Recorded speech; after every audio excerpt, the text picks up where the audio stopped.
Okay, so day 17, we are more than halfway through. How are you guys feeling? Let me know in the comments. Especially if you have followed most of the steps, you should be feeling some difference in your life because these are really supposed to touch your subconscious and conscious mind. Conscious mind is 5% and 95% is subconscious, which drives you on an autopilot. You know what I mean? When you learned how to drive, and then if you're driving for, I don't know, 20 years, 30 years, and you did not have to think about, like, move the steering wheel or something, and you are just driving and talking to a friend on the phone at the same time. And that is how everything is built in our mind when you have gone through a divorce or a separation. After that, when you take the action, meet somebody either for dating or a friend or somebody at work, there are things that you do on an autopilot, something that makes you stressed and all of that. So today's topic was at noon, if you have seen. It is about knowing your gut feeling. And also, the important part is knowing that your gut and your brain is in sync. Because a lot of time what happens is you have this non-negotiable that I talked to you guys about. You may have 3 to 5 non-negotiables, probably not 10, because then it'll be harder to find somebody who would sync with your mindset, because there is that compromise factor, but at the same time, some things are really non-negotiable and you want to stick with that.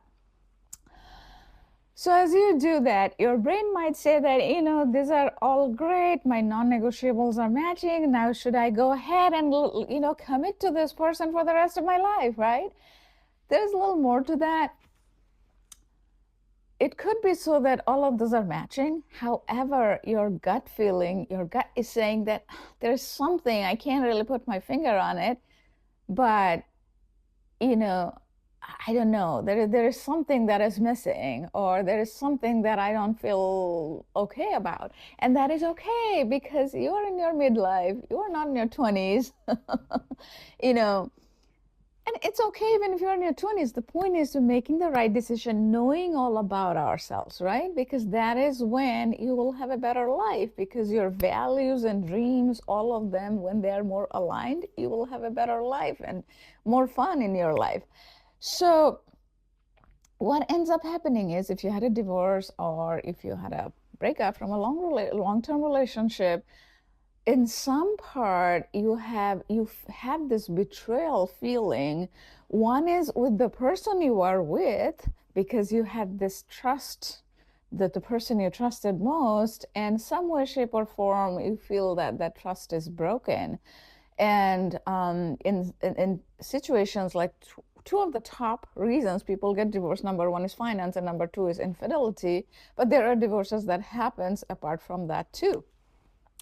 So from that perspective, if you were to think, how do you make sure that, that betrayal, that emotional betrayal that you may have, connection with your, ex, and also there is a part of betrayal that you have in your mind. Maybe that's not a betrayal. In your mind, the emotion that you have is like, oh, how could I have done this, right? That guilt or some sort of negative emotion, right? You cannot change anyone else. You can only change yourself. The most important part, you cannot change anyone else. You can only change yourself. You have to feel that feeling that it's okay that it happened. It's okay. Based on where you are, what you knew, you made the perfect decision at that time for yourself. So there is no point feeling guilty about it. There's no point feeling, oh, why did I do that? I can't believe I, committed to go with this person for this long, all my life, all these years I wasted or whatever. I have heard all different versions of it. Where your power lies is what you can control. You still have the rest of your life that you can control, rather than focusing on what happened. So in your case, it could be just happened. In your case, it could be happened 3 years ago. But the point is, there is no point living there, right? There is no power or no gain living in there. So you want to Pull yourself out, my friends, and focus on the future. Focus on the future. Whatever you focus on magnifies. If you're focusing on your past, the rear view mirror, that's what you will all see, and you will crash and burn, because windshield is big compared to the rear view mirror, right? So if you are focusing on the windshield, I don't know how, I actually have to look it up. Now I'm curious, maybe 100 times more, 50 times more, I don't know. Look it up if you're interested. There's a reason why, because our focus has to be forward, forward, forward, always in the future, right? The past experiences are great. They are all for learning. There's nothing more you can gain out of that other than learn lessons from that and apply those in your future at work, at home, and in your dating life. All of that, you can make it better from what you have learned from your prior experiences. Now, let's get to it. The three things that I talk about, right? Your thinking is to change that you can trust other people, because that betrayal that you may feel towards your past, that will keep impacting for you to not being able to trust the person in the future. So you have to start thinking they're different people, and there's, even other than in your mind, there is no similarity between this person and this person, right? So you have to tell your gut and in your brain, and gut is more like subconscious, right?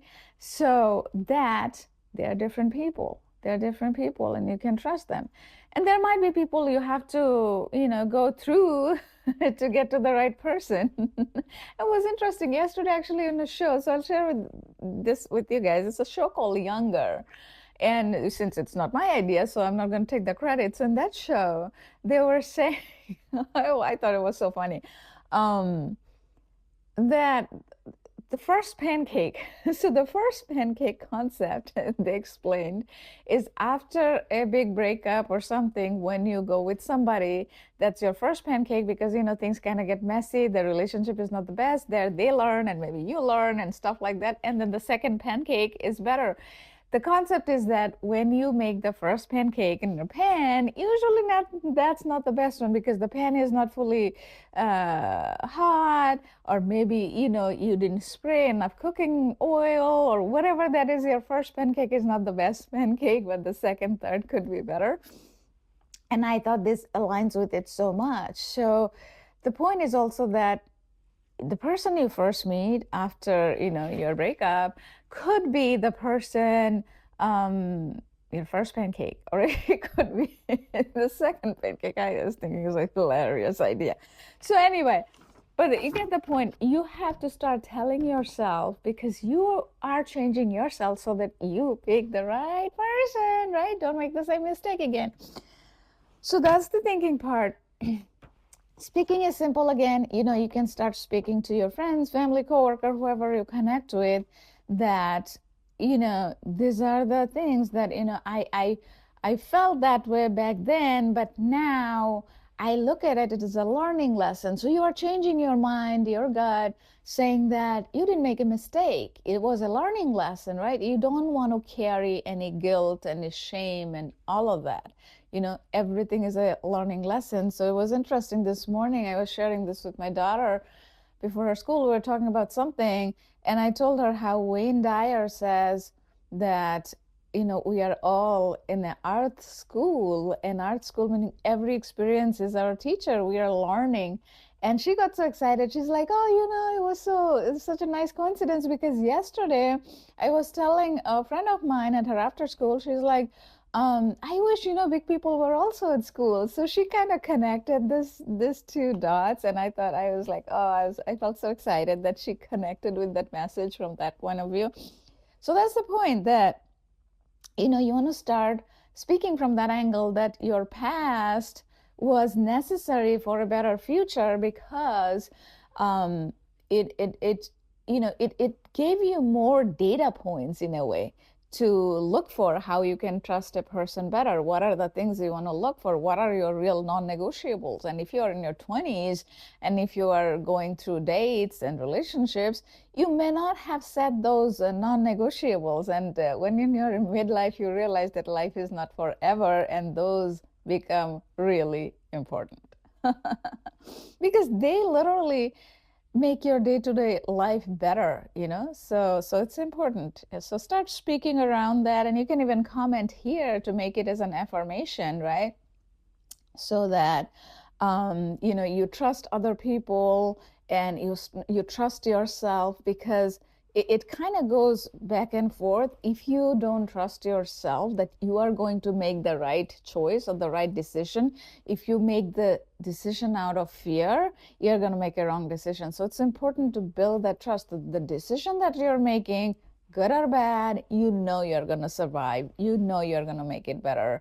Because sometimes when we make decisions, some decisions are right and some are wrong, and it's okay, because that's what, like, the wrong decision helps us to learn more, right? So there's nothing wrong with any of that. So you got to trust your instinct, you got to trust, you know, that you are walking the right path, and then eventually the action.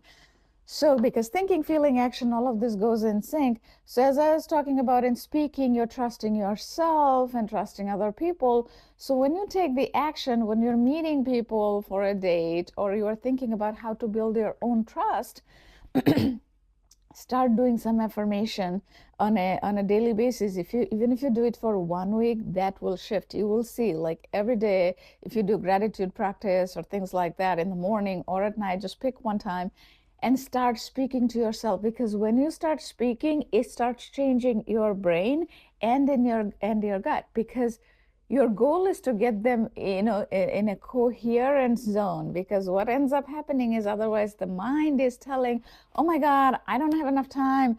I'm like already, I don't know, like I'm 60 years old. I'm not, but you guys probably know I don't look like 60, hopefully. So anyway, the point is, oh, I'm 60 years old. I don't have much time left. I got to find somebody quick.